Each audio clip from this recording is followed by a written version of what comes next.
In the old days, there lived a man known as the Master Thief. His skills were so great that no lock could stop him, no treasure was too secure, and no challenge was beyond his reach. His fame spread far and wide across Norway, and many tried to catch him, but none succeeded. However, his life was not always one of crime. He had once been a simple farmer's son. This is the story of how he became the master thief, and how even the mightiest were forced to reckon with his cleverness. In a small village surrounded by dense forests and rugged mountains, a boy named Halvor was born. He grew up on his family's modest farm, and while they were poor, they were content. Halvor, however, was not. From an early age, he showed an uncanny knack for getting into trouble. His curiosity led him to explore forbidden places, and his nimble fingers made quick work of locked doors. His parents despaired of him ever settling down to an honest life. One day, after yet another mischief where he borrowed the key to the village church and explored its dark, secretive halls, his father had had enough. "Halvor, you must learn to live honestly," his father warned him. "No good will come of this thieving spirit of yours." But Halvor had other ideas. He had heard stories of grand castles and wealthy merchants with vaults full of gold. The thought of such riches, locked away from those who might put them to better use, tantalized him. He dreamed of outwitting the greatest lords in the land, not out of malice, but to prove that no one could outsmart him. One night, Halvor decided to leave the farm and seek his fortune. He packed a few belongings and set out for the city, where he believed his talents would be better appreciated. As Halvor's skills grew, so did his reputation. It wasn't long before word of his feats reached the ears of the King of Norway. The king, both amused and intrigued, decided to set a trap for the young thief. He sent out a royal proclamation. The king would issue 3 impossible tasks to anyone who dared to attempt them. If the person succeeded, they would be handsomely rewarded and pardoned for any past misdeeds. But failure would mean imprisonment for life. Halvor, ever confident, took up the challenge and presented himself at the royal palace. The king greeted him with a smile, sizing him up. "So, you are the master thief I've heard so much about. Very well, here are your tasks. First, you must steal the queen's crown from her chamber while she sleeps. Second, you must steal the royal horse from the stables, which is guarded day and night. Third, you must steal the sheet from beneath me while I lie in bed." Halvor nodded, undaunted by the seemingly impossible tasks. He bowed deeply and promised to return with all 3 items. Halvor began with the first task, stealing the queen's crown.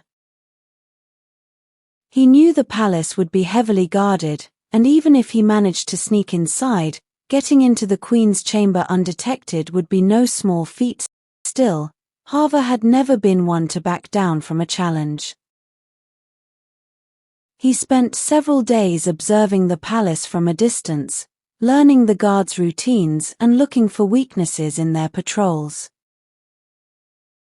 He discovered that there was a small window high up on the side of the queen's chamber that was left open at night to let in fresh air. It was too small for an adult to fit through, but Halvor had a plan. On the night of the heist, he dressed in dark clothes and scaled the side of the palace, using the ivy that grew along the walls to reach the window. He brought with him a small, trained ferret that he had acquired during his travels. Harva attached a string to the ferret and sent it through the small window. Inside, the ferret quietly scurried to the queen's bedside table, where the crown rested. It nudged the crown until it fell to the floor with a soft thud. Harva, waiting outside the window, slowly pulled the string back, retrieving both the ferret and the crown. Harva smiled as he held the queen's crown in his hands. The first task was complete. For the second task, Harva had to steal the royal horse, which was guarded by dozens of soldiers and kept in the most secure stables in the kingdom. The horse itself was a magnificent beast, known for its speed and strength. The king had personally chosen it from the finest horses in all of Norway, and it was his pride and joy. Harva knew that simply sneaking into the stables wouldn't be enough. Even if he managed to get past the guards, the horse was kept behind a massive iron gate that required 2 men to open. Instead, Harva decided to use his wits. He spent several days in disguise, pretending to be a stable boy. During this time, he carefully observed the guards and learned their habits. He also befriended the horse, feeding it apples and gaining its trust. On the night of the heist, Harva waited until the guards were at their most relaxed, sitting around a fire outside the stables. He quietly approached the iron gate and slipped a sleeping potion into the guards' drink. Within minutes, they were snoring soundly. But the iron gate still posed a problem. Harva had anticipated this and had secretly removed the bolts from the hinges earlier in the day. With a bit of effort, he lifted the gate off its frame and led the horse out of the stable. Riding the horse through the night, Harva made his way back to the palace, where the king awaited. When the king saw Harva riding his prized horse, he was astounded. "You've done the impossible," the king admitted, though there was a flicker of admiration in his eyes. The final task was perhaps the most dangerous. Stealing the sheet from under the king while he slept required more than just skill. It required courage and nerves of steel. The king's chamber was guarded by elite soldiers, and any disturbance would immediately alert them. Harva knew that brute force or speed would not work here.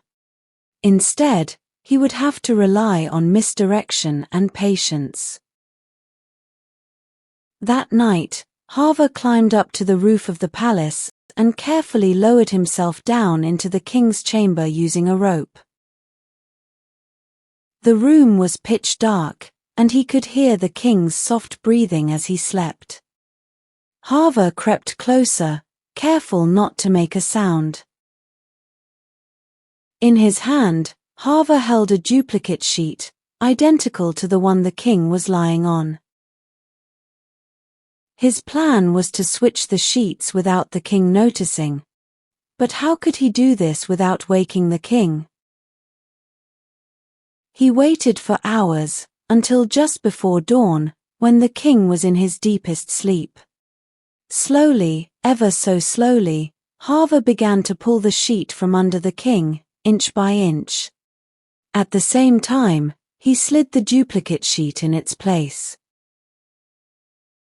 It took nearly an hour, but finally, Harva had the king's sheet in his hands. He climbed back up the rope and disappeared into the night. When the king awoke, he was shocked to find that his sheet had been stolen. Harva had completed the third and final task. The next day, Harva presented himself before the king, holding the queen's crown, leading the royal horse, and offering the king's sheet as proof of his success. The king, true to his word, granted Hava his freedom and gave him a large sum of gold. But more than that, he offered Hava a position at the palace, not as a thief, but as a royal advisor.